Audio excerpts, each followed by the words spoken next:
thing. I thought it was the funniest thing. So what I do is I have a video that talks about one of the fun facts of albinism is Hmm. that our eyes don't focus on the same point at the same time. And in my video, I was like, I'm not cockeyed, but it looks like that sometimes, which I help explain to people why I don't like for people to take pictures of me.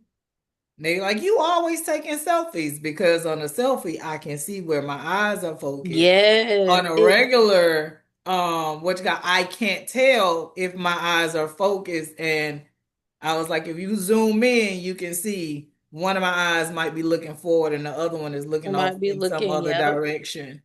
And I noticed that sometimes it's very seen and very noticeable, but I don't put the video out there now. At this point, I don't even care. Like, it's one of the things that I cannot control Yeah. as being a person with albinism. I can't control that. In my mind, in my eyesight, I'm looking directly at you, but that Hmm. don't necessarily mean that. Even in the last video that I did, it looks like I'm looking off, and I have the camera in front of me, but it looks like I'm looking off, and I'm like, you know what? These eyes gonna do what these eyes gonna do. And the whole purpose of this video is to educate people about some of the common things that we deal with as albinos, so that when you see stuff like that, you will automatically know that our eyes don't focus on the same point and we don't have control. Like, I'm still having to explain to people what looking at stuff look like. I look at this, I don't have the control of my eye muscles, the way most people do. So every time we avert our glaze, we have to regain control of our eye muscles. Hmm. People don't know that. And I'm like, you'll say, oh, look over there, baby. On a quick, I'm gonna miss it. Don't worry about it. Yeah. It's Just move on. yeah, it's crazy. Me and my daughter, we were talking, and I was like, but her brother was trying to get something underneath the couch. He got it.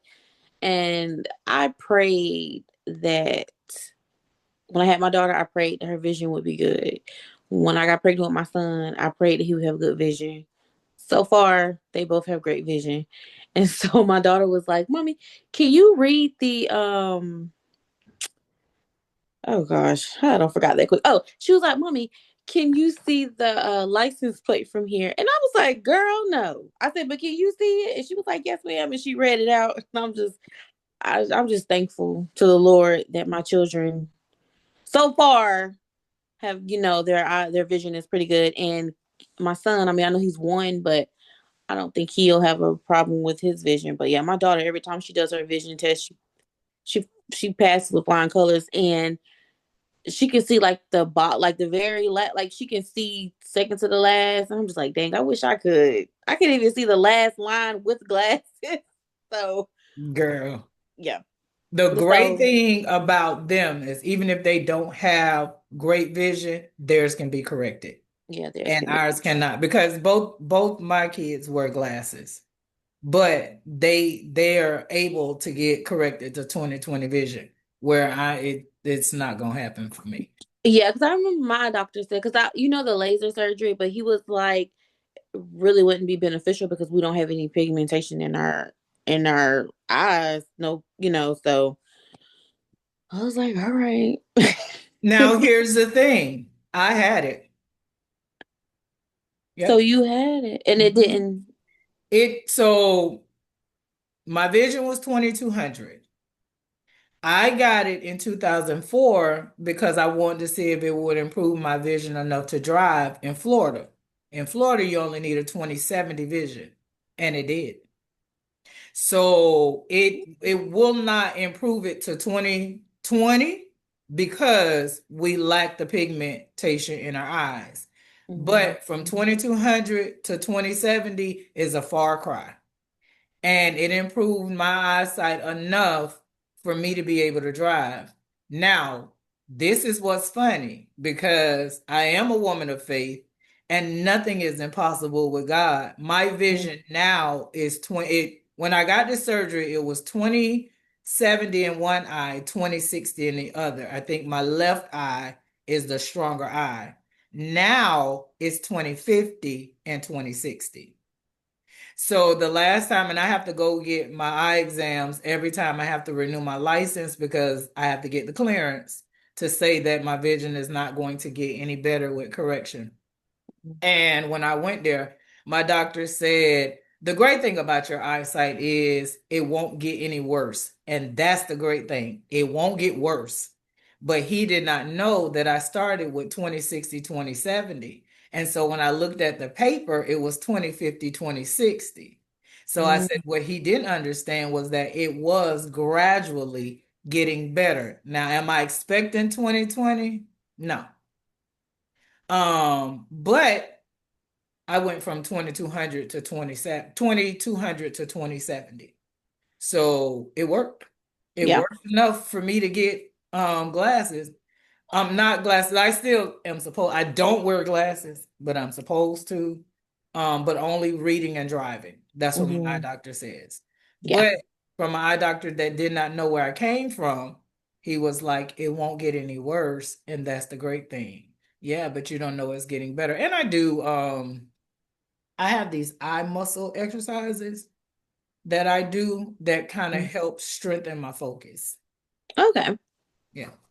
I got them when my son had 20/20, and then as he was growing, his eyes, he got a lot of pressure on his eyes, Hmm. and he had to wear glasses for like 6 months. And the eye doctor gave me some exercises to help strengthen his eye muscles. And then after 6 months, he didn't need glasses anymore. And Okay. so Good. I started doing them, and I just use them to help, me gain control of my eye muscles, to strengthen my eye muscles, and it helps me focus better. It don't make me see no better, but it helps focus a little bit. Okay. Yeah. That's good. So I tell everybody's, I know my doctor, I had three or four to tell me don't get the laser surgery. And then I finally got one that was like, it's your money. You can try it if you want. And it was like, it's a 50% chance that it will not improve your eyesight. And I said, yeah, but then that leaves a 50% chance that it would. Yeah. And I want to take the gamble because at least if it doesn't help, then I know, than to have gone through my entire life always guessing if it could have helped. And it does. It does. I'm able to drive. Do I see any better? Yeah. Actually, and this is what's funny, is I used to have the paper like this close. Now I can actually see with it down. And some of the times when I think I'm gonna need my glasses just to help me see, while I'm reading, I don't. And I'd be Mm. applauding it. I'd be like, "Ooh, girl." Yeah, it's the little small. Look, the smallest things are wins for us. I'm telling you. Yeah. Yeah. And like I said, I didn't go in with the expectation that I would have perfect vision. Hmm. And I was supposed to go back for like every couple years. And this is the thing with LASIX, they still are supposed to go back every 4 to 5 years for a touch up. And girl, the surgery isn't painful. It's a lot of pressure for like 20 seconds, but it's expensive. Yeah, I was gonna ask So about how did they do the surgery? Like, did it hurt? it didn't hurt. So what my doctor, girl, we done got all into the I know. conversation. I'm sorry. I edited it though. It didn't hurt. So they don't put you to sleep. Um, my eye doctor took this, it looks like a telescope type lens, it's about this big, and they put it over your eyeball and push it down to keep your eyeball steady. So they kind of put it right on your eye muscle. And what he said to me, he said, it's not going to hurt, but you're going to feel a lot of pain for 20 seconds. He said, count back from 20. And by the time you get to zero, you won't feel anything. And it did. And I'm like, okay, I counted back from 20, and then it seems like your eyes go completely numb. I was up for the entire surgery. What y'all doing? And what they do is they cut a flap into your eye, and then they just kind of reshape. You don't feel it. You don't feel Yeah, it. because you're yeah. When I tell you whatever they do, because they didn't give me no anesthetics, nothing. But whatever they pressed down on my eye just kind of killed the nerve altogether. I didn't feel a thing. I can hear them talking. I can see the light with my one eye while they were working on the other eye. And they did what they had to do, then they put it back, and then he said they did one eye at a time, and then he said, okay, we're gonna do it again. But by this time I already knew what to expect, so I braced myself, count back from 20. I was up the entire time. So you say it was painful when they did it, or you felt pressure? Pressure.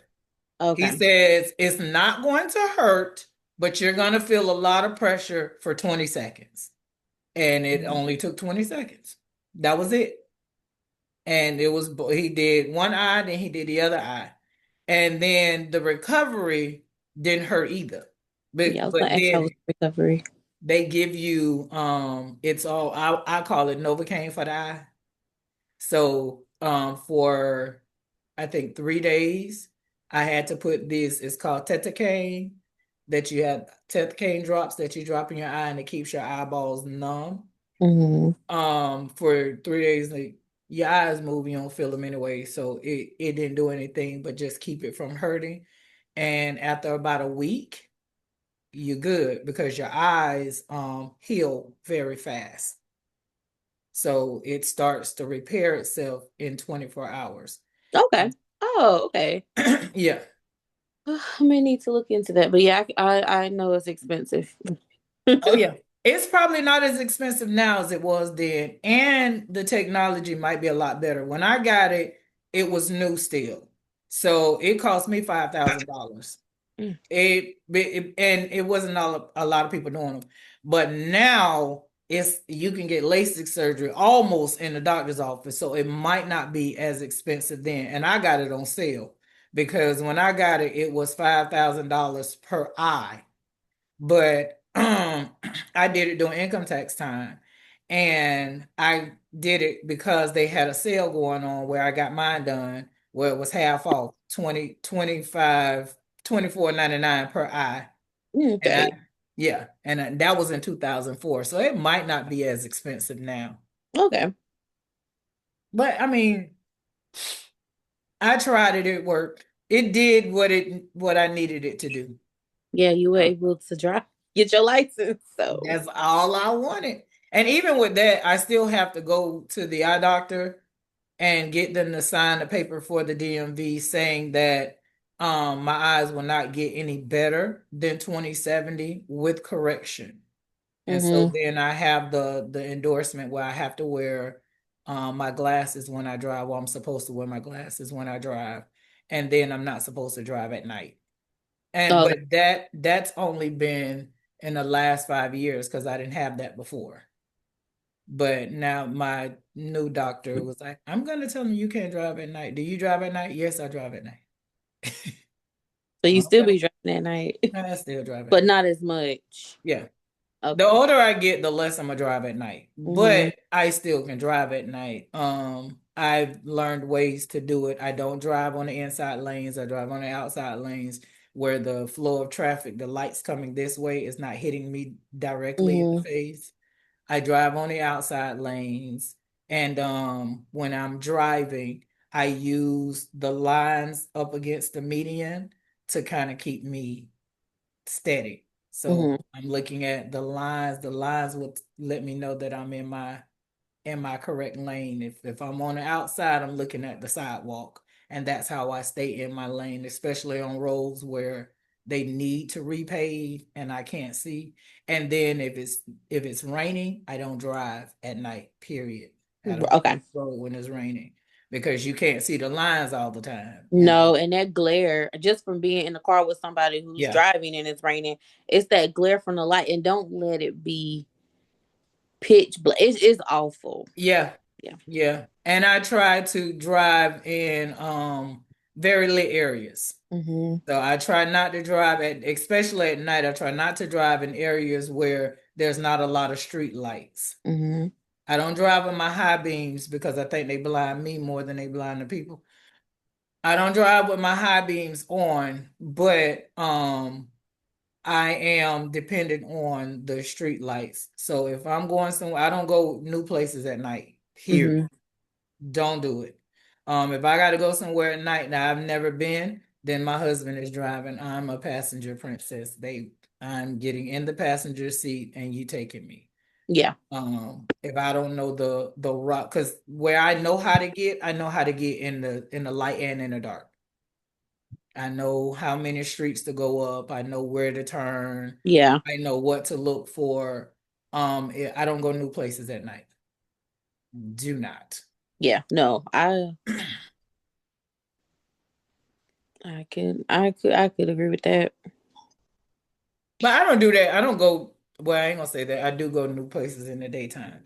Um, I do. I will, but only in the daytime. Like I don't go new places close to dark because I'm not familiar with the area, and so no, then I'd be on a street that I don't know how to get off of or how to get back to where I know. So I have when I know it's getting dark, I'm not traveling to new places. I'm either gonna Okay. go earlier that day, I'm gonna go the next day. I'm going where I can get there, stay there, come back, and it's still really light outside. Yeah. Yeah. But we just talking. So I always start every video off because I know there is this stigma about being called albino. Hmm. So, do you prefer to be referred to as albino or a person with albinism? Either or is fine with me, honestly. I feel like I've been called albino my whole life, so it doesn't really bother me. Okay, I just want to because I've heard some people say that being called albino is like dehumanizing. I'm 50. I didn't know about person with albinism until a couple years ago, so it don't make me feel no type of way, but I Right. don't want to be I'm saying offensive. like lingo. I never even knew about National Albinism Day until like a few years ago. Me either. So Me either. Didn't know there were and I learned that on Facebook with other people going this National Albinism Awareness Day. Oh well, when did we start that? Because I've been hmm 50 and I ain't never know nothing about it. hmm But no, But I'm being called albino. It doesn't bother me. oh, okay. So do me a favor, state your name, where you from, and tell us a little bit about Okay, my name is Megan Cauthen. I am from Indian Land, South Carolina. Indian Land is a small town. Well, it was a small town. It's growing now. Um, I have a 14-year-old daughter and a 14-month-old son, Kaylee and Joshua. I am the oldest of five kids from my mom. And like the fourth oldest from my dad. I'm very close with my siblings. We're all close. I'm very family oriented. Um, dang, I don't. Sorry, you edit and cut stuff, right? I am. Go ahead and talk. Sorry. When I have to introduce myself. Mhm. Um, yeah. So, yeah, like I said, I'm very family oriented. Um, I am albino, of course. um, and I also wrote a children's book on albinism a few years ago. Talk about Um, it's called Nellie and Ollie Meeting a Friend Like Me. So Nellie is a little girl, and Ollie is a squirrel. So Nellie and Ollie meet each other, and they hit it off right on back, and they start talking about what it's like living with albinism, the differences that they experience because everybody does not experience the same thing, it. Exactly. having albinism. And um so they just talk about how they can how they deal with how they deal with being albino. um and I had a um I haven't released it to the public yet. I haven't released it to the public. I did a very intimate book launch with just family and friends in November of 2022. I had plans to relaunch it in 2024, but I got pregnant with my son. So I plan to do it this year. But I do want to give you a backstory on why I wrote the children's book. So I always wanted to educate others on what albinism was. I just never knew what I wanted to do. And I can remember years ago, me and my best friend would talk about doing like a website. But it was just we was just talking. Mhm. And so when my daughter started school, um I knew she would probably get questions and, that people want to know. So when she was in third grade, she would have to explain to people because they're asking her, are you mixed? Are you adopted? You know what I'm saying? Mhm. And one day she came home from school. I'll never forget. I was helping her with her homework. And she was like, Mommy, can you write a letter to my class and explain to them what albinism is? Because I'm tired of explaining it to them.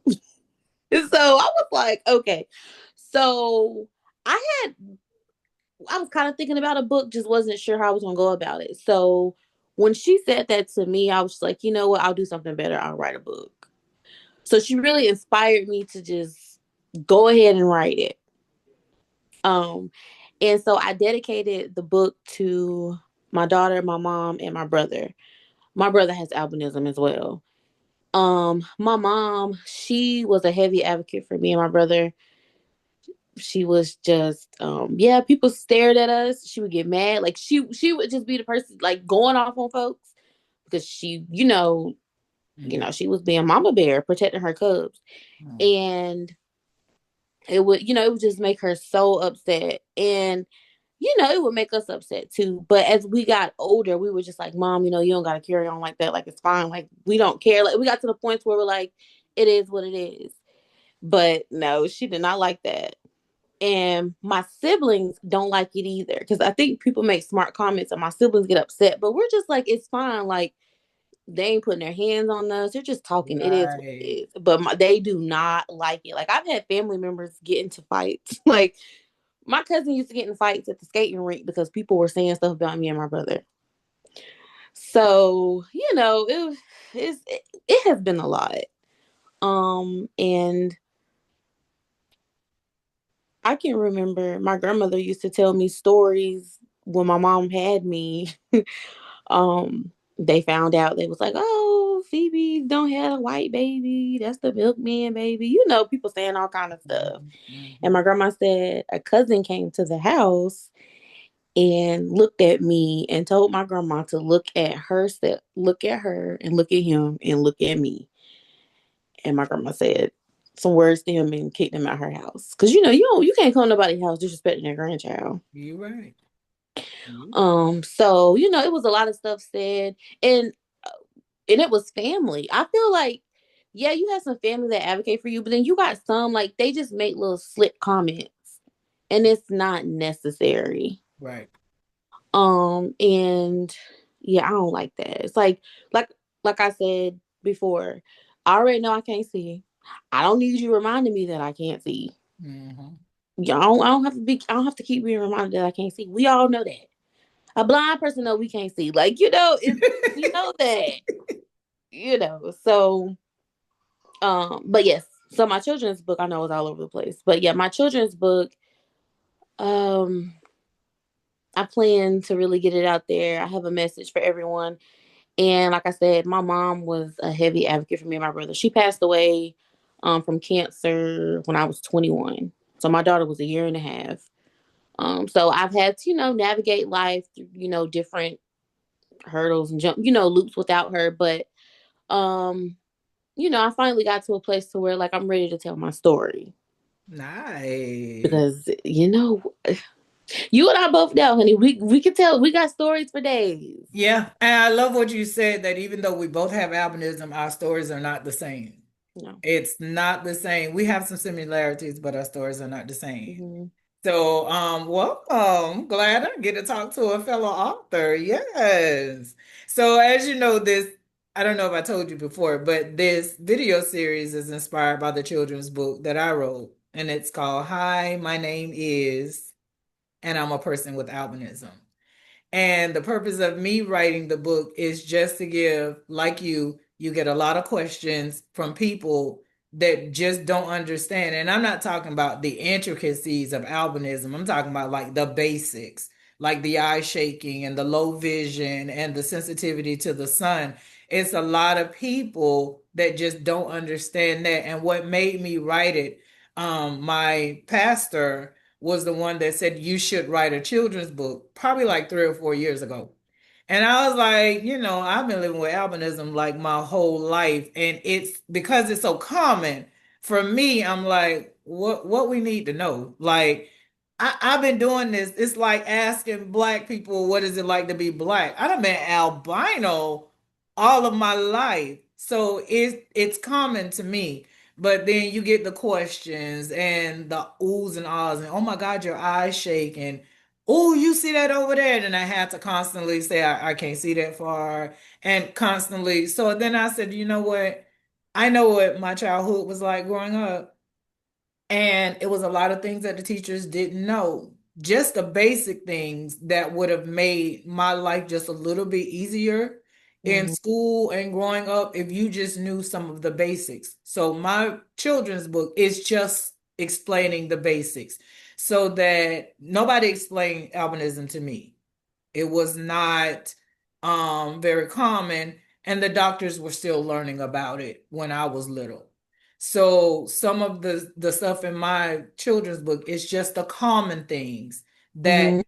that is shared among all albinos, like why our hair is this color, why we, have low vision, why we can't be in the sun, just basic stuff. And I'm like, it's a children's book, and I wrote it for elementary age kids, so Mhm. we ain't go too into depth. But I feel like the world needs to really understand just some of the things that we go through. And you sound like me, like I was very independent. And so it's a lot of things I have to remind people that I still struggle with just because I do a lot of stuff on my own. I just learned how to work around some of the issues that we have Yep. being albino. It doesn't mean I don't have the issues. I just learned because I refuse to not have, I refuse to use it as an excuse for why I can't do something Mhm. or why I can't accomplish something. I refuse. And my mom never used it as an excuse for why I couldn't do anything either. So I didn't grow up like I can't do this because I can't see. I didn't grow up like that. Mhm. So um when people ask me stuff, I have to remind them. I know I do all of this. I drive, I do all of that, but I still can't see where nothing. Yeah. Like, I mean, I still that's can't. the truth. And so, what was it like growing up? Outside of you and your brother, are there any more Mm, albinos in your family? nope. Just the two of Me and my you? brother. Hmm. Wow. So you said you are the oldest of five? Yeah, so I'm the oldest of five. So me and my brother have the same dad, and then my mom married my stepdad and had three children with him. So yeah, they're not albino. Cool. So Yep. now, is your kids albino? Nope. And one of them? No? Nope. And I'll be honest, I know this might sound bad. When I got pregnant with my daughter, I prayed to the Lord that she would not be albino. And I told my mom, and my mom was like, well, if she is, you're still going to love her the way that I loved you and your brother. And I was like, oh, yeah, of course. But I just didn't want her to have to deal with the tease and all the jokes and people making fun of just people making fun of her. I didn't want her to deal with that.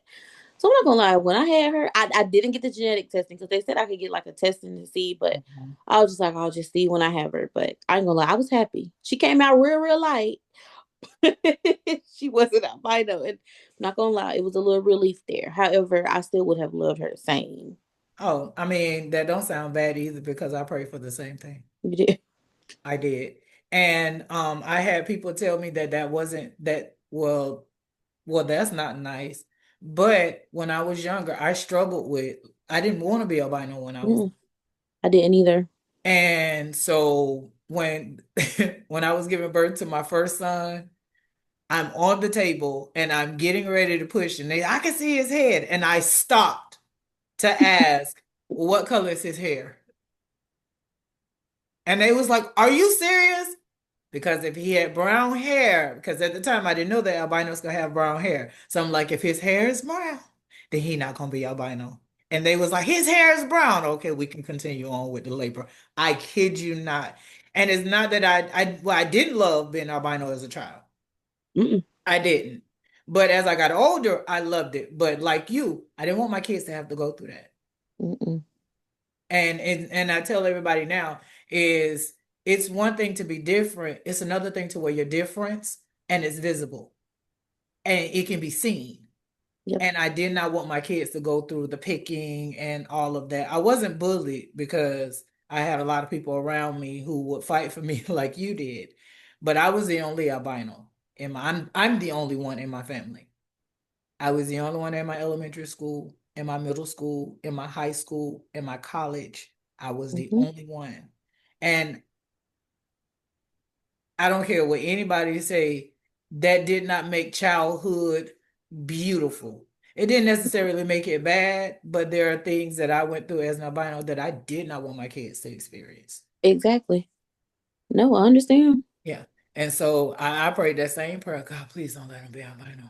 As a matter Yeah. of fact, I wouldn't even date light. I wouldn't even didn't want to have kids from light skinned boys because I didn't I didn't know. I needed somebody Yeah. with a lot of melanin, to overwrite this gene, that Mhm. this defective gene so that they could come out with color. And my youngest two came out, and it's funny because their dad is the darkest, but they came out like like fair skin. They looked like they were Japanese, Mhm. but they had brown hair, and so I was cool with it. Yep. I was cool with it. So, and I didn't know much about how because both my parents are brown skinned, both. Um, and so I didn't know how I came to be. They told me my mother was very sick when she was pregnant with me, and that's how I came out to be albino. I don't know. What? Who told you that? That was because when I was okay, so I was born in the 70s. The doctors didn't know a lot about it at the time. Hmm. And so whatever that's what my family told me. My mother was very sick when I was pregnant, is why I came out. I didn't find You out. know what? I don't hurt at all. Just when I thought I couldn't hear anything else crazy. That is insane. Yeah. But I mean, you're young, so you you're like, okay. The adults are telling me that. The doctors couldn't tell me any different. I was very sick as a child, but I didn't associate that with albinism. Right. I was just sick as a child. And my doctors were learning it while they were studying me and trying to keep me healthy. And so that's what my mom them told me. My mom said I was very sick as a child. Oh, okay, so that's what happened. Ain't that no better? That is funny. That is a good one. Yeah. So what was it like growing up in South Carolina with albinism? Like, how did you maneuver through school? Okay, so like I said, the town I'm from is very well, it was very small. Indian land. I want to say so it was a predominantly white area. There were black families too. Like I said, my mom, my aunt, they all graduated from Indian land too. Um, but it's predominantly white. And I would get some stares, whispers, but overall, it wasn't as bad. My brother feels like he got it worse than me, and it could be just because he's a boy. I don't know. But I was at Indian Land from kindergarten until I started middle school. So sixth grade, my parents decided, well, my mom, my stepdad decided that they wanted to move to Charlotte, North Carolina. I did not want to move.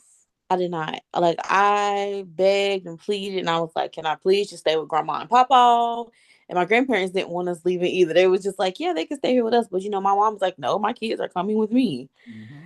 So I cried and cried, and I did not want to go because I already knew, because I was comfortable in Indiana. I had friends there.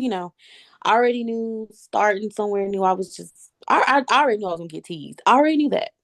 Mm-hmm. So I'll never forget my first day. I started Quill Hollow Middle. And yeah, my mom had, I want to say she had my hair in a ponytail, and then like she did like 4 or 5 braids at the back going straight back. And I can remember, I think these girls were in 8th grade. I can remember them saying, "Look, look, look at her hair, look at her hair. Oh, this girl thinks she black." You know how they do.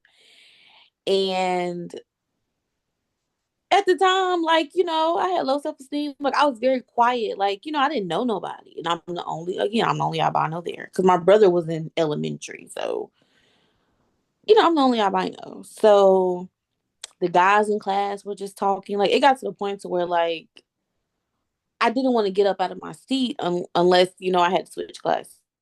Like, it was that bad. Like, it was just a teasing. So I remember I told my mom, well, so at the time my stepsister, which I just call her my sister, she was in 7th grade. So we both started at the same time. So I did have her, but I mean, I only really got to see her at the end of the day.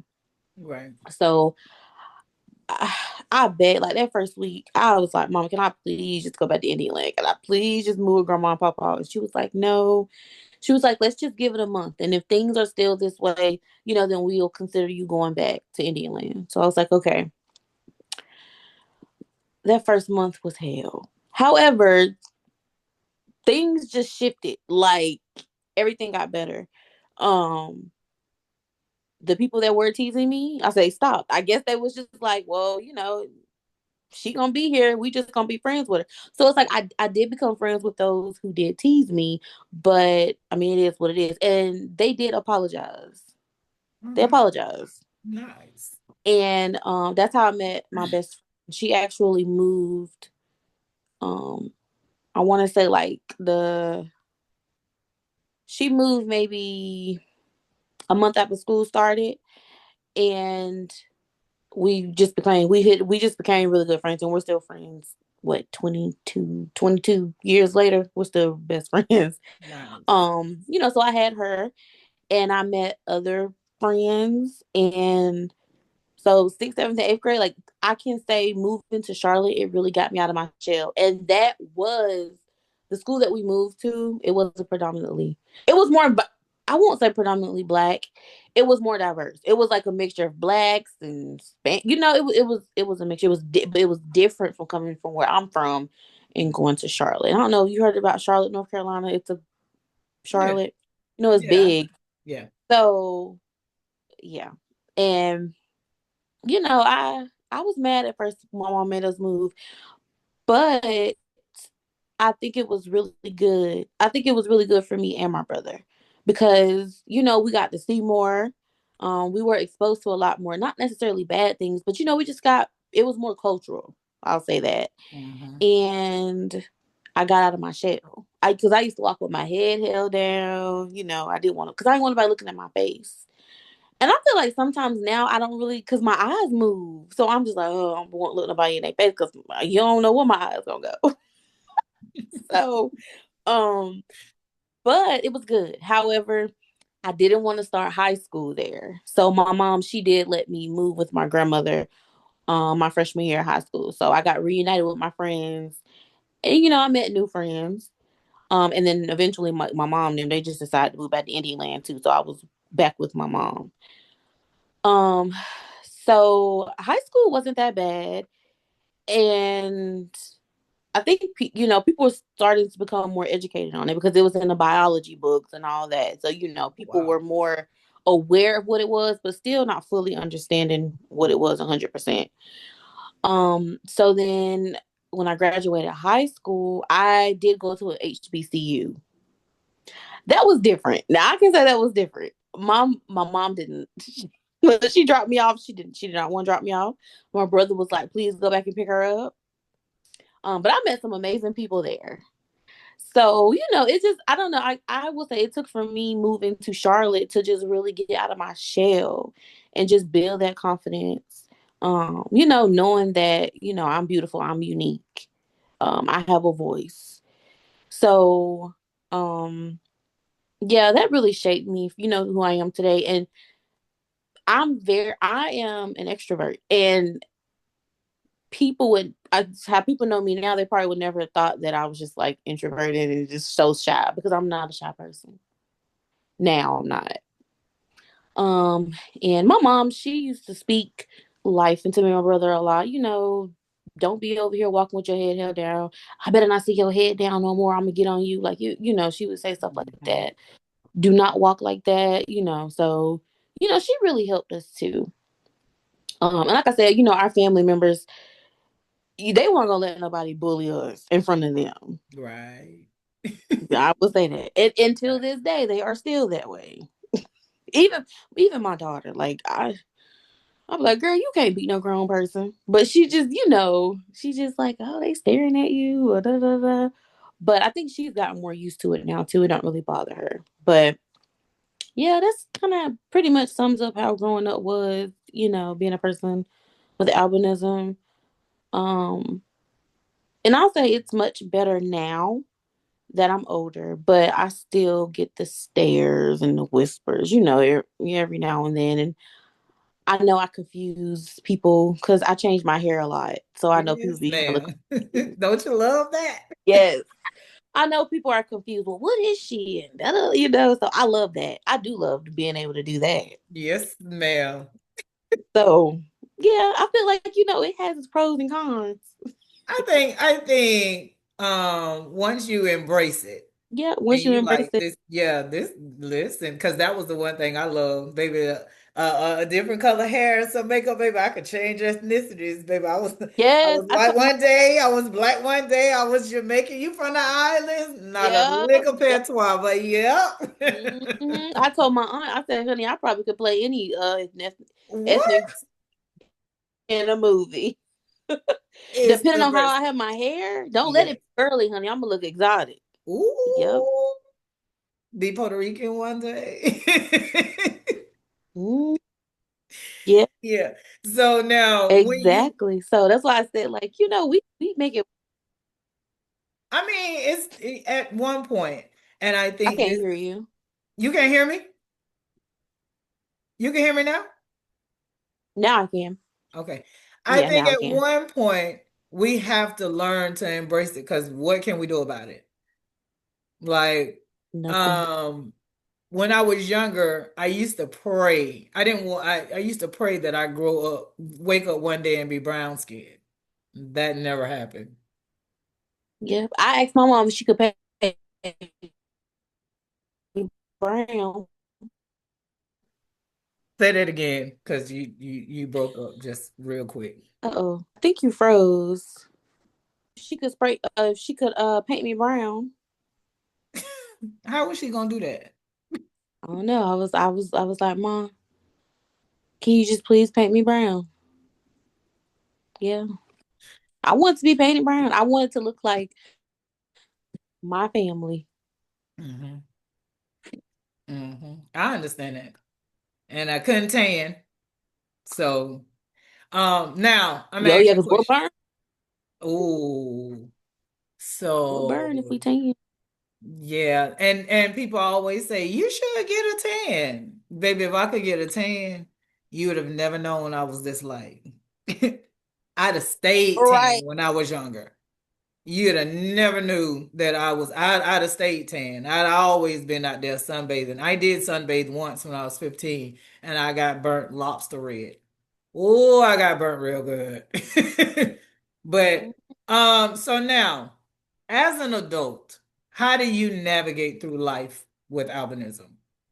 Like, have you found any challenges as an adult? Because like you don't live with it now for 33 years, and so you probably could write a self-help book on how to get through life with it? How do you navigate through it now, like in your home life and Yeah, your I'm actually career? writing a self help book now. Are you? I'm actually in the process of writing one now. Yep. hmm Nice. Yeah, I'm almost done. Um, but I'll say the only challenging thing for me, I guess, would just kind of be my vision. Because like I told you, I don't drive due to my vision. Mm-hmm. That's one of my goals. Mm-hmm. But I would say that's probably the only challenge. Like I said, I can still still got a degree. Still able to do what anybody else is able to do. You know what I'm saying? Like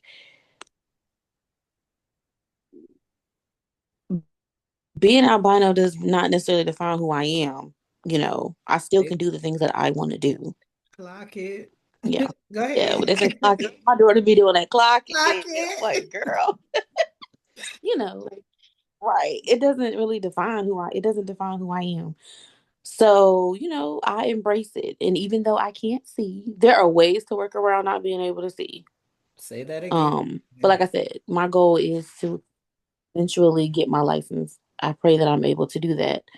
But I would say that's pretty much the only challenge, you know? And just, being here for my kids. And I know my son is going to start school in a few years. So probably just, being able to explain to him what albinism is. Because, for the longest, my daughter said I was white. My nieces and nephews are young. They say I'm white. And I get it because, they don't know. But they will know eventually. But right now, they don't understand. But, just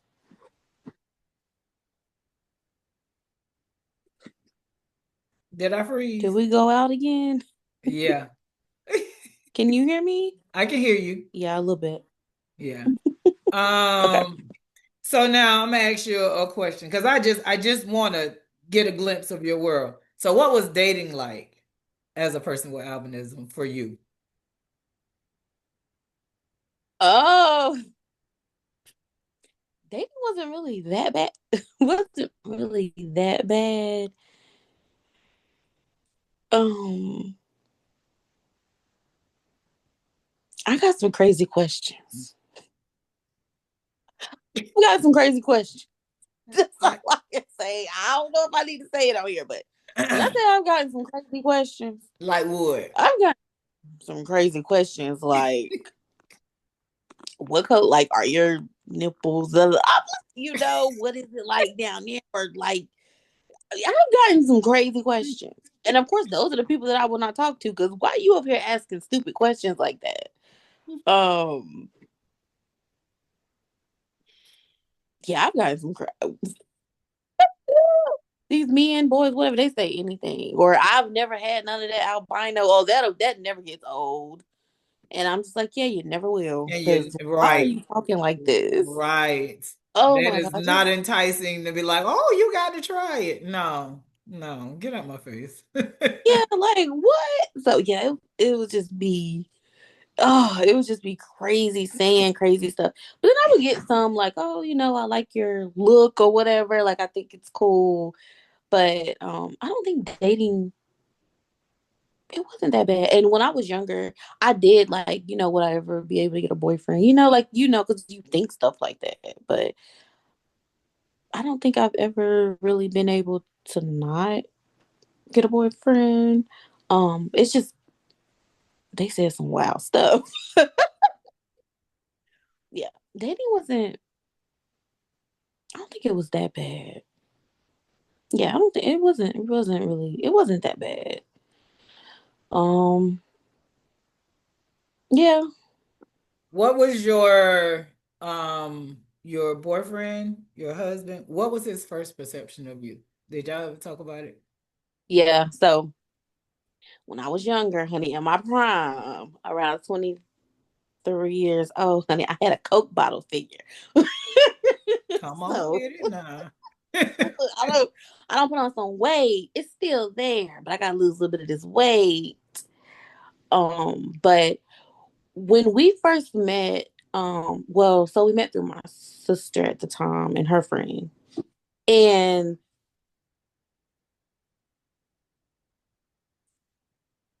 hold on one second.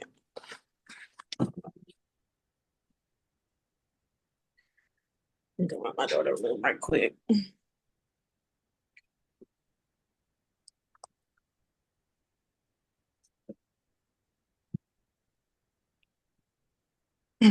We had we had exchanged numbers and we didn't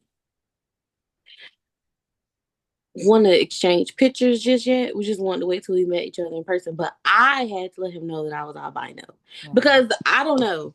Like I just felt the need, like I needed to let him know. But he was just like, "Oh, I don't care," and he went to school with someone that had that was albino that had albinism, so it didn't bother him. Right. That was good. But yeah, when I told him that, he was just like, "Okay, I don't care." But I just wanted to let him know. So I get maybe it was like a little small insecure thing, but I did let him know. That's cool. Because I could see if y'all had not, if y'all talked before y'all actually met, I could see you letting him know that because on initial look, you don't expect for someone to walk up to you that is this light skinned. Yeah, Mm-hmm. so that's cool. That was so what was his first impression? I want to know. What did he say he thought about you when he first saw you? Oh yeah, I was really pretty and I was thick and Oh, okay, yeah. okay. But he did like my personality, so it wasn't all about the looks and all that. It was like I could maintain a conversation because apparently a lot of people can't maintain a conversation properly. Yeah, and that's all people. Some Yeah. people are just not good in conversation.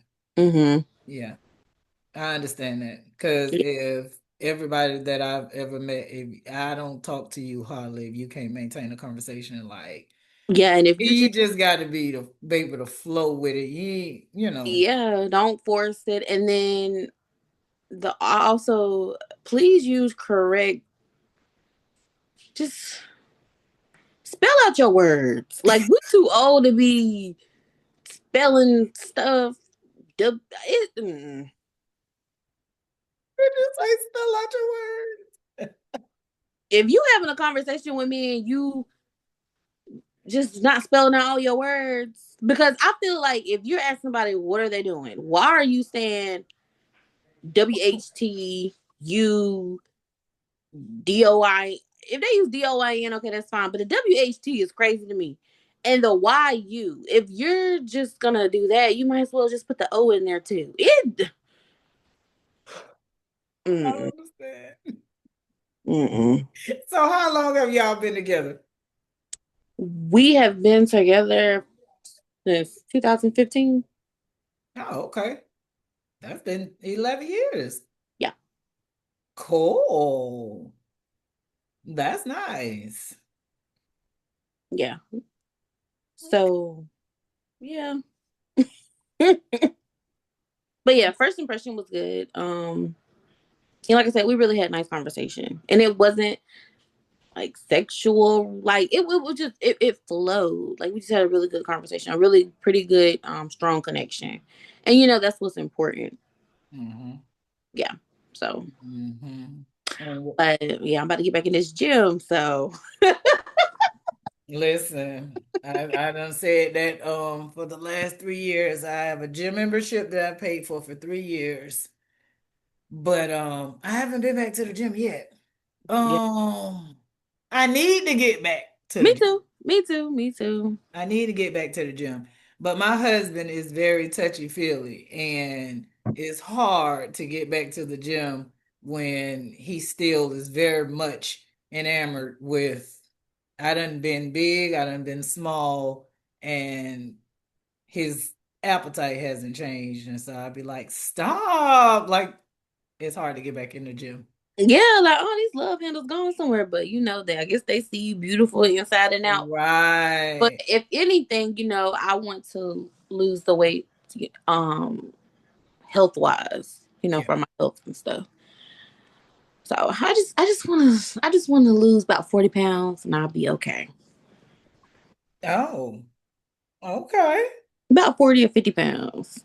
Girl, I am about 215. I fluctuate between 215 and 220. I Same. won't I won't go higher than 220. That'd be my okay, you're gonna need to back off a little bit, but I ain't trying to get under 200 though. Oh yeah, I am, but I'm short. How tall are you? I'm 5'6.5". Okay, see, I'm like 5'2". Oh, ooh. Oh yeah, you're short. I can 5'2", see. five Yeah, three. Yeah, and yeah. apparently I'm considered obese for my height. So if I get to like 180, 170, that'll be good. I don't What? have to be like 145. I don't have to be how I was when I had my daughter. I think I was Right. like 125. Because honestly, if I got that skinny, people probably think I'm sick. Uh-huh. But yeah, if I get to like 160, I would say 160, 170. Yeah. I you like me. I don't want to get down that small either. Mm-mm. I like my weight actually. I don't. I ain't gonna say, it does present a few health challenges. Like I retain water in my legs, and I find that I get sick a little bit easier when I'm heavier. But I don't want to get back to where I was before I had my kids. I don't want to be that small. Yeah. I like the little thickness, and you can't tell me I ain't thick. Oh yeah, honey. Yeah, I that's why. like the little thickness. So, Yeah. but I done been 300 pounds, close to 300 pounds.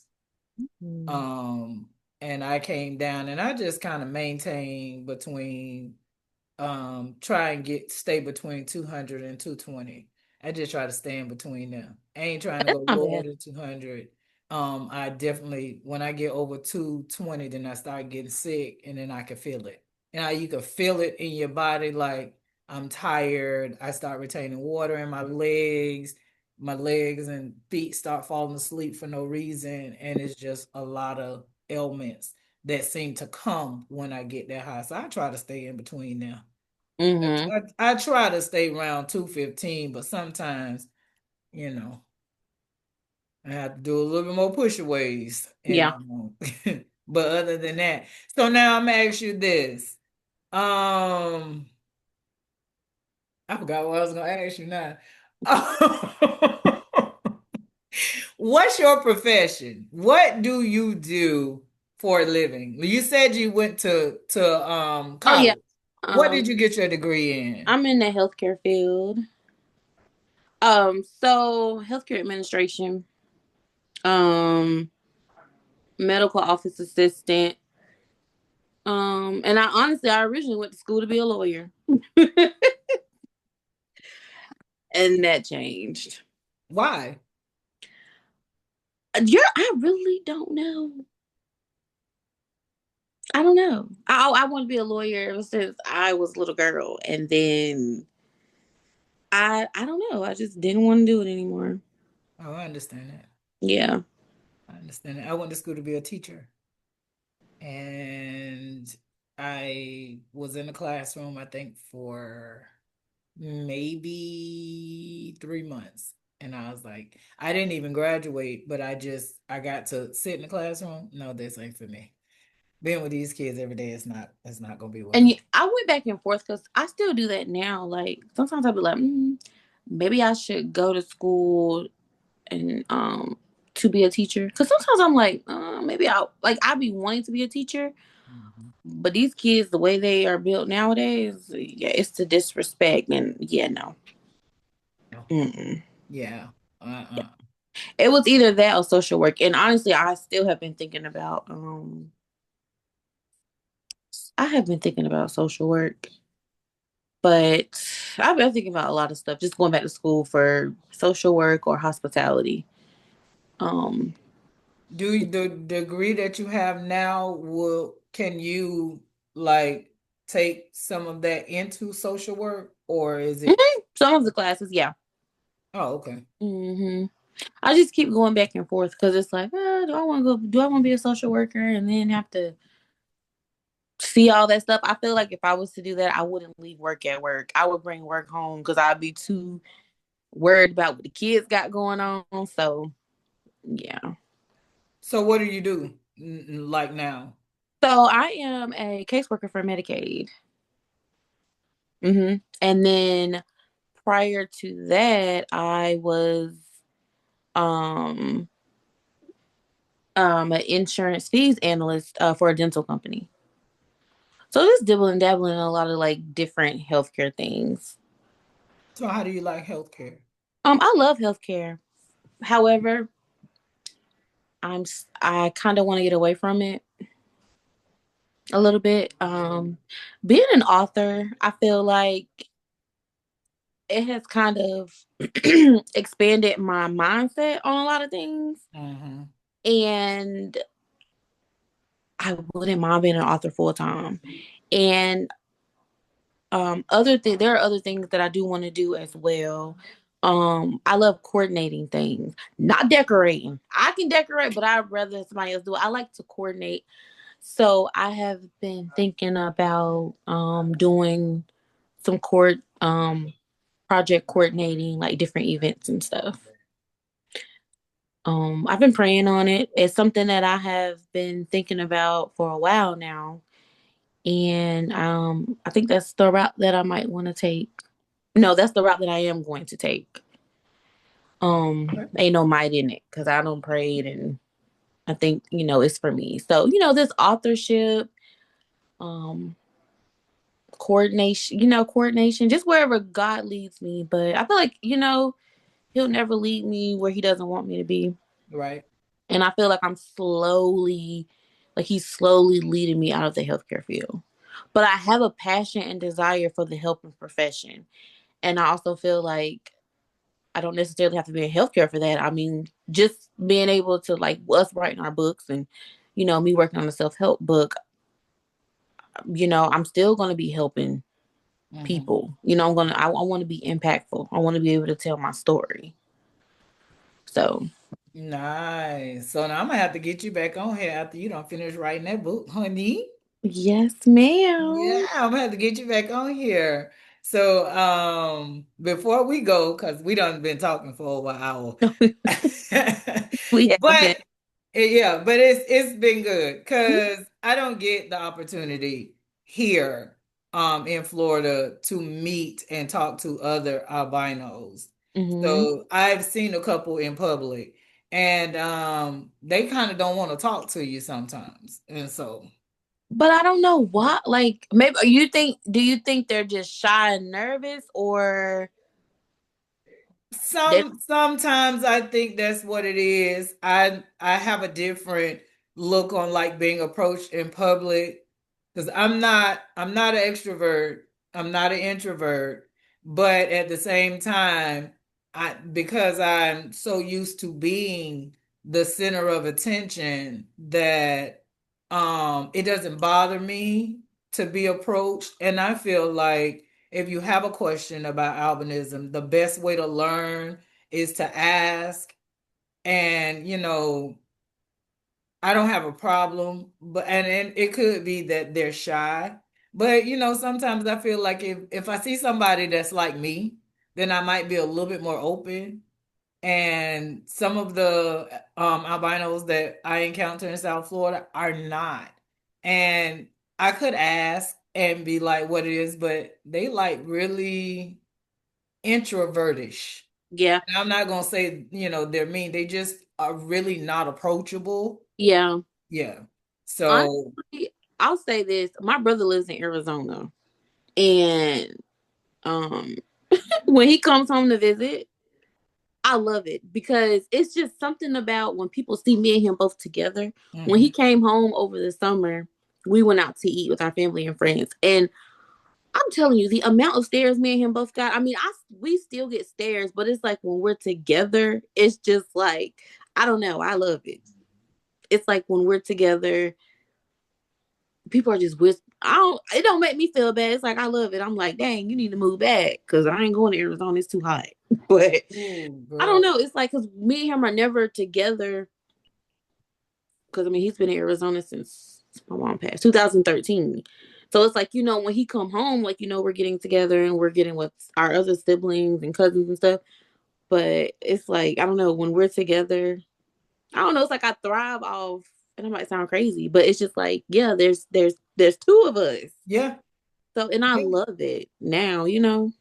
I could imagine how that feels. I've never, when I did my book launch in October, that was probably the first time that actually got to sit and chat and share space with another albino in my adult life, other than like maybe in passing, I walk into Walmart and there's one in Walmart, but we never got to talk because if you approach them, they'd be looking like, please don't talk to me. Yeah. And I'm not like I don't want you to talk to me if you don't want to talk to me, but to actually sit down, I've learned more by doing these conversations to actually get to sit and talk to somebody. And it's refreshing to talk to somebody that I don't have to explain my entire backstory to. Like there are certain things I can say that you're gonna automatically get because Mhm. you experienced it. It's something to be the only person with albinism in your entire space. And I tell people now, and I didn't realize it when I was little, but to have someone that can relate to you automatically is a whole different vibe. Like, and so when I did my book launch, one of the guys who came was albino, and I reached out to him to be a model in my book launch because I did a whole fashion show thing in my book launch. I didn't want it to be a regular book launch, so we did a showcase. I had performers and I had a fashion show, and he said, "Yeah." He came. I met him, and he was like, "Yeah, I'll do it." And he came, and he was the coolest thing. It's like I finally get to share a space with another albino, and then I had never seen an albino male. Oh, Always women. women. Okay. And so he was the first male that I got to see. I got to see one in my life. My original grandparents were not grandparents, godparents were albino, but I Okay. saw them when I was like 3, and then I didn't see them anymore. And so the first adult male with albinism that I saw, it was the coolest thing. And then he was cool as a fan. See, that's good. And then see, that's what makes it better. Like when they're cool, down to earth, laid back, chill. And what you did with your book launch, I think that was really smart. I kind of want to do something like that with my self help book. Like I want to do a photo shoot. There's a albino girl that lives here, and we communicate, and I we've she's made a shirt for me. Um, we talk from time to time, but I did reach out to her a few weeks ago and I asked her would she like to be a part of a photo shoot. And she told me yeah. And I there's another girl I know, her daughter has it. But we've been friends on social media for so long, you just feel like you know people. Like, oh, that's my little niece don't got older. But her daughter is now, I think I want to say 16 or 16, I want to say. And I had reached out to her to ask her because they live in like maybe like an hour and a half away from me. And she said, her daughter would love to be a part of the photo shoot too. So, just trying to, and I like what you're doing with this. You're getting, I think what you're doing is really good. And I think for me, it's just trying to get out of my comfort zone, reaching out to people, asking if they want to be a part of something. I mean, and it's like if they say no, they say no. Right. Right. But I think what you are doing, I think this is amazing. And like you said, you just want to educate people because people, it's like these stereotypes, these myths that they have, and it's a lot of stuff that people need to be educated on. Yeah. And we should definitely do it because we can tell who can tell our story better than us. Talk about it. Talk about it. They might think they can, but they cannot. Right. And you know, it's educational for me because I've learned things about Mhm. being albino. It doesn't look the same. Every region is different, every state is different, every Mhm. city is different. And we share a lot of commonalities, but we have a lot of differences. Oh yeah. And there's so many different phases and you know stages of albinism, and everybody got something different. Everybody has something to the table. I think together it's a beautiful thing, and there's no one person that's alike. I don't care. And the experiences, we could be in the same space and experience something different. Oh yeah. And Absolutely. I just want the world to be able to see not just, you know, what they know. We're light skinned. Yeah, we got that part. We can't see, yeah, we got that part. But Definitely got that outside part. of that, we are accomplishing things. We are meeting goals. We are going to school. We are getting married. We are raising children. Like we Mhm. are changing our lives just like everybody else. And I think it's important for you to see too that life doesn't give us a pass either. No. Yeah. Being albino does not mean I don't have any more resources that you than you have. I don't have you know any more help. I still have to navigate the same life obstacles that everybody else have to navigate. And this light skin don't mean nothing. I No. got an extra challenge, but there's nothing that we can't accomplish. Mhm. And we rocking. And I like this, and I will have to say, I like this generation of albinos. And I do because my generation was like all wanted to fade into the woodwork. Like nobody wanted to really be seen. Mhm. And so coming into this new age where they are okay, Oh like yeah. that was a thing. To talk to somebody, you know, I search albino profiles, and for a long time nobody wanted to put a picture of themselves.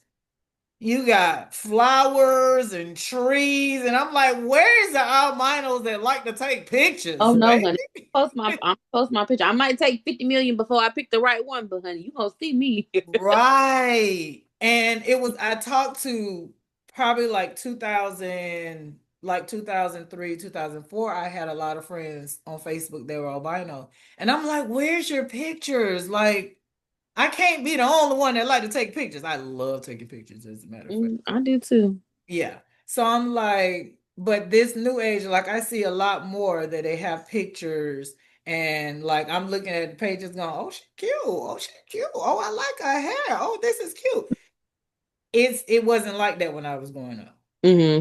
It wasn't like that at all. They wanted to fade into the woodwork. If you didn't look at them, they were fine. And I wasn't raised that way. So, being the only person in my space, I was used to being center of attention, and I could not understand shyness. Because, like you, I've never been shy. Never ever. And so I couldn't understand shyness.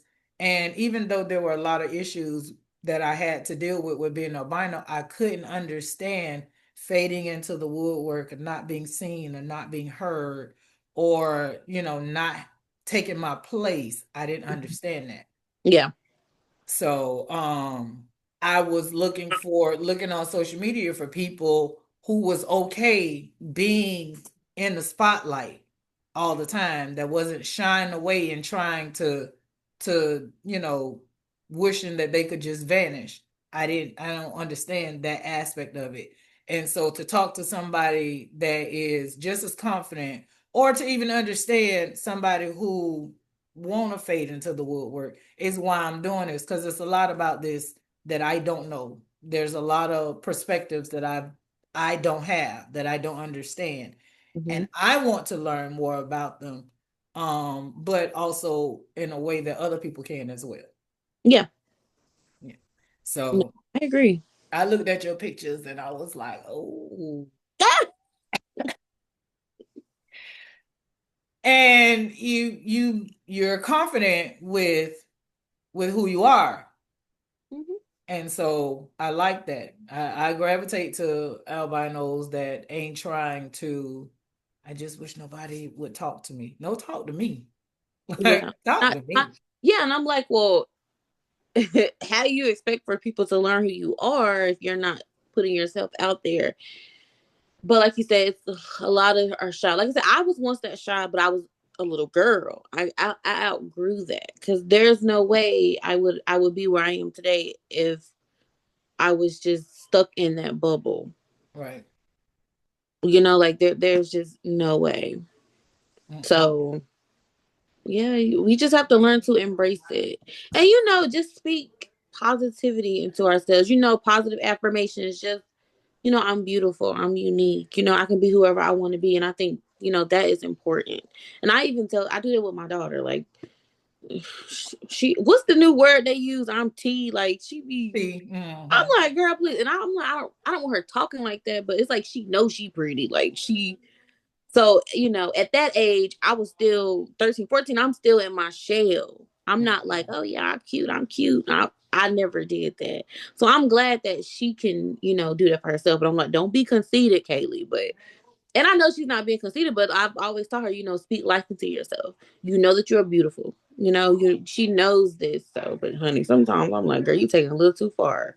Leave that baby alone. Leave that baby alone because all she doing is teaching the world how Yeah. to interact with her. Mm-hmm. So anybody that's gonna come up to her, if you got anything that is not at the standard that she is, you ain't gonna bother her with it. I Yeah. ain't mad at her. She knows. She knows. I gotta tell her, you are beautiful. Don't let nobody tell you differently. But I also have to let her know too. Don't be a bully, and don't let nobody bully you. Because one thing I will not do. I will not tolerate a bully. Mm-mm. With being bullied for years, no. Mm-mm. I will not bully nobody, and I told her you will not. So Yeah. she know better. Yeah, that's the one thing I did learn with albinism is to let people be who they are and let them be okay with being who they are. I had to learn to be okay with who I am, and Yep. so I try really hard to make certain that I always have an environment where you come in. I don't care if you're weird, I don't care if you're strange, as long as you ain't too far out there, baby, be you. Do you however you feel comfortable. I'm comfortable with it as long as you're comfortable with it, as long as you ain't putting us in no danger Yeah. or any of that. I'm goofy, I'm quirky, I'm silly, I'm blonde at times. Yeah. All of that. And it's like when you come in, I don't need you to change your personality for me. I don't need you to be walking on eggshells for me. I need you to come in and be your authentic self. It don't bother me. Right. It don't bother me at all. As if I like it, I like it. If I don't, I don't. I Hmm. have the power to say, you know what, you're a little too much. Yeah. And Amen. Oh yeah. Oh yeah. yeah, so I have enjoyed talking to you. I can't wait to talk to you again. When is this book coming out? Oh, I'm hoping March. Oh, yeah, Oh, that's I, like 2 months, sis. yeah. I know. I started working on it in August. It should have been done, but um, I lost my grandmother unexpectedly in September, and we were like this. Oh, So, and it's my mom's mom, so it's like, dang, my mama, But so I kind of it was kind of hard for me to focus really. So I'm starting to get back in my groove. But yeah, so I've been grieving yeah, during all of this too. So yeah, I feel like it's been making me it's I mean it's very sad of course, but it has been helping me um and a little motivation because my grandma she was all from my books and stuff too. hmm, So, I just trying to grieve through process. this process. Yeah. So, trying to finish this book because it's something I really want to do. So yeah, I'm gonna get it done. I'm about to lock in and try to get it out here because March is Women's Awareness Month. Yeah, yeah, So International Women's Month. Yeah, yeah, so yeah, I'm trying. I'm hoping. Probably starting February, I'm really gonna get serious. Like I said, I've started it. I just need to add more Oh, sorry, excuse me. I just need to add more pages. And it's not gonna be like a 200-page book. It's probably gonna be like 25 to 30 pages. Cause a self-help book doesn't have to be Right, a novel. right. So yeah, it'll be something, you know, short, sweet, simple, but it'll get the point across. And I just want to be able to impact those. And it's also gonna be about it's more okay, it's me dealing with albinism, until now. But I feel like it's gonna help even those without albinism because there's people out here who lack confidence Mm. um for like being dark skinned. A lot of some people don't like being dark skinned. You know what I'm saying? So Yeah, or looking differently. So yeah, it's gonna be great. I'm speaking positive. I'm being positive about it's the gonna book. be good. It's gonna be It's good. gonna be I good. I can tell you that right now. It's gonna be Yeah, good. it's gonna Now, be when you good. putting this children's book back out?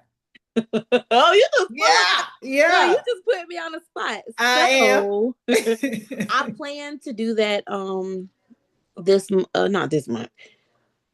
The spring or the summer. Though that's my plan. Um I'm going to relaunch the first one, but I'm also working on a second children's book. Oh, So I'm okay. gonna do a dual book launch. That's my goal. However, if I don't finish the second children's book, I'm not gonna stress about it because I can always relaunch that first book. It's fine. The only people that had those copies is family and friends. Um, but I do plan to do that the spring or the summer, and yeah, I got a few other things, a few projects I'm working on. So I'm excited about what's to come for 2026. I just been kind of keeping everything under wraps until I, know for sure. But definitely self help book is coming. I'm praying I can have it done by March, by the end of March. And then hopefully, I'll get my children's book back out there. And you'll have to send me a link to where I can purchase yours. Absolutely. Yeah. Absolutely. It's I can tell you right now, it's at www.dippedingold.com. Dipped and go. That's your website? Uh-huh. Dipped and go. I love that. I love that. So it's funny you say that because that's your dipped and gold. That's your brand. I have a couple, but I got dipped in gold when I was really feeling myself. Um, and I just thought that we are exquisite and just our make as albinism. And the thing about it is all of us is like yellow. And of course, for me, everything has to be like I feel like we are works of art. And so the most expensive yellow is gold. Oh my god, we are thinking alike because mine is the golden impact. See? Yes, mine is the golden impact. Yeah, so I just everything that I am, my personality is dipped in gold. Like everything is expensive, and it was when I really really stepped into my worth as a person without as an albino, as a person with albinism, and it's also when I realized that my albinism was not the totality of what God had made me to be. Like it was Oh yeah, only a portion. oh yeah, It never defined me, but I always thought that, it helped make me who I was. And then I realized that that was a very small, intricate part of yep. who I was. And I would be the same person if I was not albino. Mm-hmm. But it's just the fact that God wanted to dip me in gold, just to add, increase my That razzle value. dazzle, Yeah. love had it. to I get love had it. to just a little 1 2 1 2. Mm-hmm. And so that's when I got dipped in gold and I just kept it. I love that. So my platform for this is Albino and Fabulous. I love that too. Yep. Yeah, that's my Facebook page, but dipped in gold, that's just me. Oh, honey, I love it, honey. Don't change it. Dipped in gold. I love it. So yeah. So that's and I started to get a website with my book name, but I do plan on writing other books. Yes. And Yeah. honey, write a self-help book. We gonna see. I have some other issues that I want to write through Oh yeah, yeah, yeah. before I get to a self-help book. Like I have a book that I want to write about getting over my daddy issue because my biological father was never in my life and I grew up with daddy issues Okay. that I also had to learn to maneuver through You in my adult life, and I really want to write about that. should. And, huh? I say no, you should. Yeah, it was part of the healing process for me. I have a marriage book that I wrote in 2016. Okay. Yeah, I have that. It's called "Want My Marriage Back," and it's actually about winning my marriage back because me and my husband almost got divorced. So, but the next book I want to write, I want to do a albino children's coloring book. I just Yeah, I plan to do that. Well, my children, I'm gonna do a coloring book, but it's gonna be based off of my children's book, just some right. coloring sheets. But yeah, no. Sorry, my daughter. I'm in her room. I had came in her room and she being nosy. She was like, "Is she albino?" And I was like, "Yes." And she was like, "Oh, can I speak? Can I say hey?" Hi. She said, "Hey." um. Yes. Okay. Well, yeah. I'll be looking forward to your projects and maybe we could do something, collaborate together in the future. Collaboration is key, baby. What? Yeah, Let's figure. get it. I'll come to Florida. You come to South Carolina because you're in what part of Florida?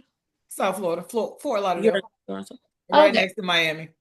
Okay, my sister's Mhm. in Kissimmee. Oh, okay. So she up there by Disney World. Yeah, Orlando, all that. Yeah.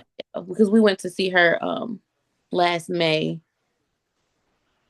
Okay, okay. Well, yeah, we'll have to try to figure out, try to do something together. Oh, definitely. I will. Definitely. It's the year. Let's get it. When you do your book launch, let me know. If I I sure can come, will. I'll pop right up. I sure will. So I'm thinking for my self help book, I'm going to do more of a workshop. Hmm.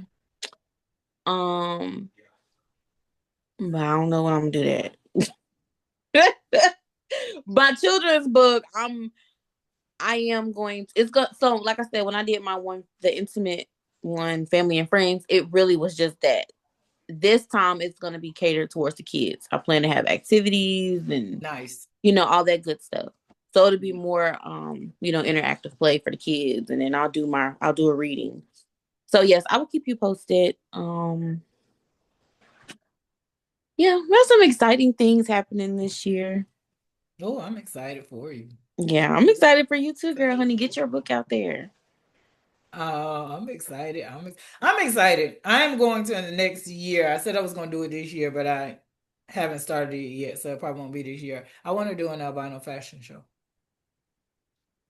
I want to do an albino fashion show and I want it powered by albinos. I want albino models, albino hair designers, albino makeup artists. Like I want it to be ran by people with albinism. Oh yes, honey. We've been trying to get my brother to model for the longest. Really? He's not it's like he's shy, but he not shy. He don't like the attention. He doesn't like the attention.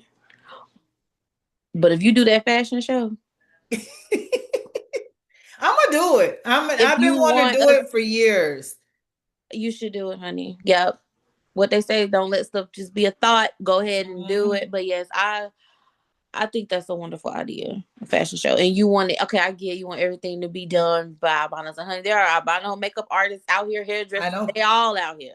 I know. Yeah. I know. And I just think that it would be such an empowerment session Hmm. for people to be able to come, children, adults, to see. us in all these different fields that this eyesight don't stop anything. And I always wanted to. And last year for my book launch, I did the mini fashion show just to kind of see if I could pull off a fashion show. Mm-hmm. And I loved it. So I said, okay, so I did it this time. The next time it's got to be on a bigger scale. I got to do a lot more planning, but I want albino designers. I want them to design for their particular model. Like you get to pick your model, you get to pick your makeup artist, and then I want albino photographers. Like I want everything to be albino. Of course, I can't say that because that's discrimination. I'm not Right. But I trying to get do what that. you're saying. But I yeah, get that's what I want to do. Yeah, and it's also what we were talking about earlier, letting people know that we really got careers out here. We We ain't, we out here doing it. Like if we we ain't doing really is. yeah. Well, look, let me know if you need help with coordinating. Oh, no doubt. Since I No doubt. plan You ain't to saying nothing but a word. since No I doubt. plan to I'm hoping to really do that this year. I love coordinating. So I'm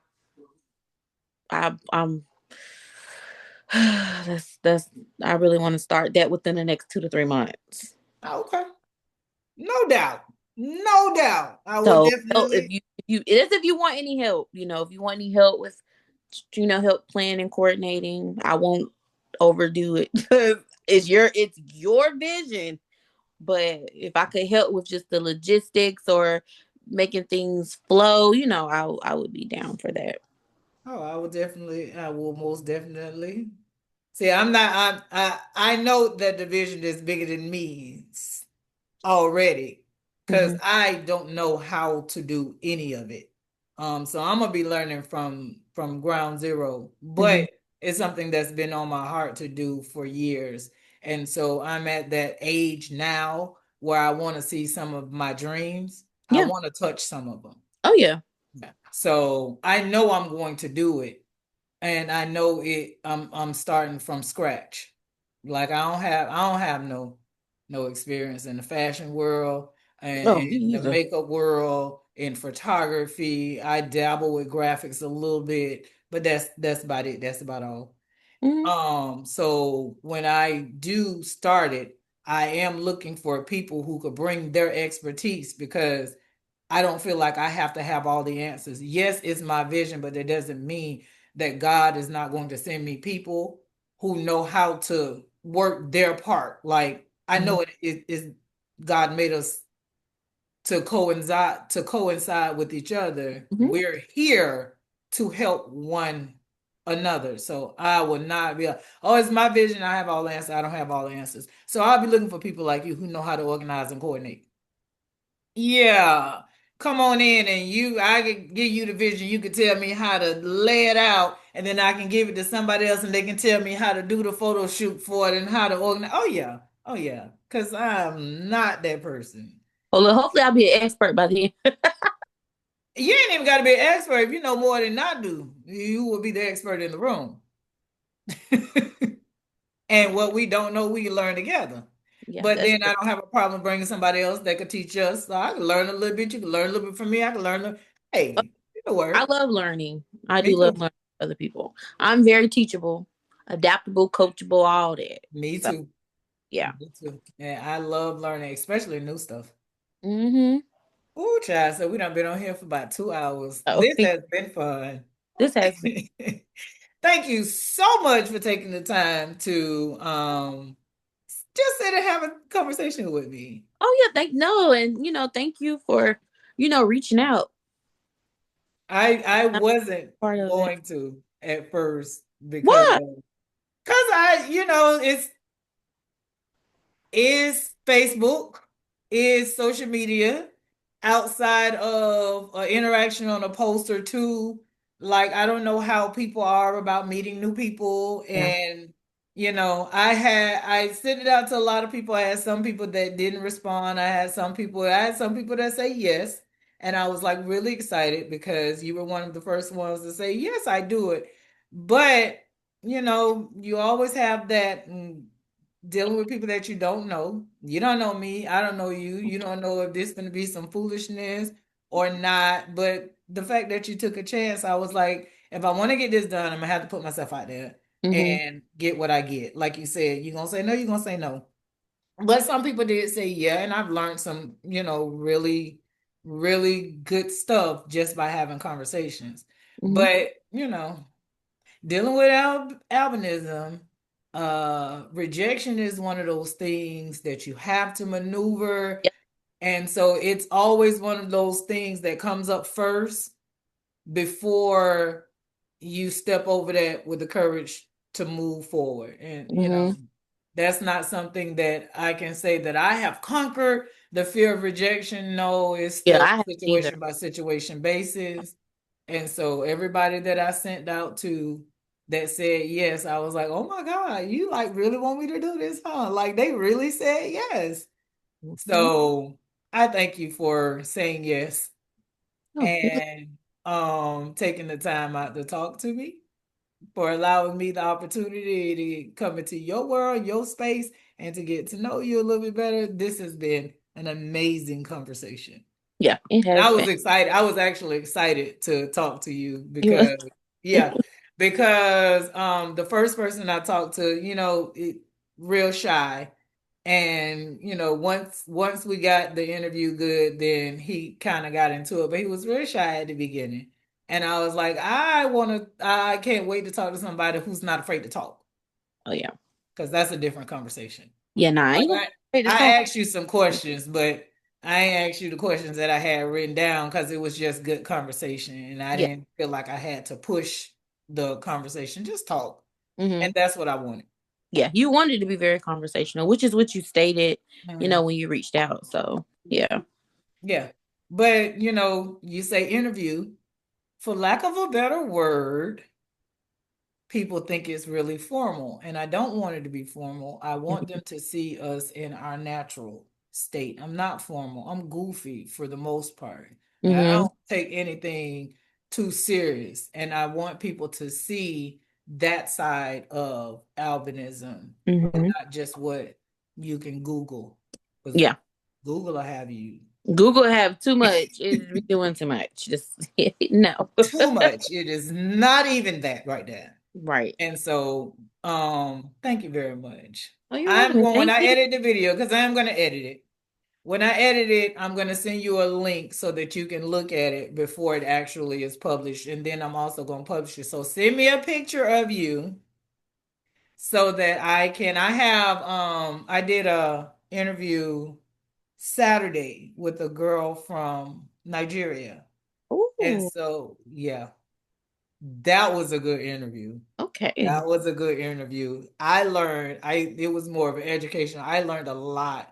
But I have the postcard is on my page, and I put a postcard out letting everybody know when it airs. And so I'll send you the postcard when I do it. So send me a real cute picture now, so I can put it on the postcard, so I can post it, and I'll send you a link to the video before it airs, so that you can see what it looks like. We had such a good conversation. There might be a part one and a part two. Okay. That no, So that's it might be two. okay. No, that's fine. Just let me know. Do you want a professional picture or you just want I mean, it don't matter. Just okay. just be cute. Okay. I Just just had be cute. to ask. It don't matter. I don't have a professional picture. I don't have any professional well, that's not true. I have one. But I don't use that for everything because it's doctored up. And I want the brightness to show whenever I'm doing albino and fabulous stuff. I want you to be able to see the fairness in my skin. So I Okay, yeah. use So I'll the send some pictures, just but regular. you don't have to. You don't have to. That's just because it's albino and fabulous. I think I should at least look albino. There's but you send me a cute picture. That's Okay. all. That's it. That's all. And Okay. I'll send you the what you call it after I edit it. Okay. It'll probably go out sometime next week. I was gonna do it every Saturday, but that don't work for me all the time. Mhm. So I pick a day, but I'll let you know after I edit it, what it looks like. I mean, Okay. I send it to you with the link so you can look at it. and then I'll send you the picture so you can put that out. Okay. Let people know. It'll be on my YouTube page, which is my YouTube page. I don't have a albino and fabulous YouTube page because I have an issue being consistent on my regular YouTube page, so I did not want to create another YouTube page. Okay, no, I understand. Okay. So thank you so much. You You're have a good welcome. evening. Tell your family I said thank you for allowing me to borrow you for these last 2 hours. Mm. Well, yeah. Enjoy the Thank. rest of your evening. All right, you too. All right, bye bye.